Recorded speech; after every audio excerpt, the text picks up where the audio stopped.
High সবাই, কেমন আছো? বাইরে প্রচন্ড গরম, তাই বলে তো আর ঘরে বসে থাকলে হবে না। তাই সকাল সকাল রেডি হয়ে বেরিয়ে গেছি কলেজে যাব বলে।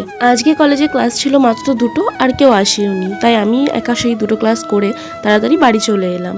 আর আজকে জানো তো, বাসটা খুবই ফাঁকা ছিল। বাড়িতে এসে দেখছি আমার একটা পার্সেল এসেছে। কি এসেছে দাঁড়াও দেখাচ্ছি। দেখো, তোমরা কি কেউ আমার মতো পার্সেল এইভাবে খোলো? আমি কিন্তু এরকম ভাবে টেনে টুনেই খুলি। যাই হোক, এটা খুলে দেখলাম এর মধ্যে ছিল মাইক্রো ওভেনের কভার। এটা দুদিন আগেই অর্ডার দিয়েছিলাম, খুব তাড়াতাড়ি চলে এসেছে। আর বিশ্বাস করো, আমি ভাবিনি যে এটা এত সুন্দর আসবে। দুপুরবেলা প্রচন্ড গরমের জন্য কিছুই খেতে ইচ্ছে করছিল না, তবে মা পাশের মন্দিরে হরিনাম সংকীর্তন হচ্ছে, ওখানে বাটা দিয়েছিল, সেই প্রসাদ নিয়ে এসেছিল ভাই, তো ওটাই খেয়েছিলাম। তবে প্রসাদে কিন্তু খুব টেস্ট ছিল, আর প্রসাদ মানে কথা, টেস্ট তো হবেই বলো। তারপর সন্ধ্যাবেলা একটু বেরিয়েছিলাম বাজারে, কিছু কাজ ছিল।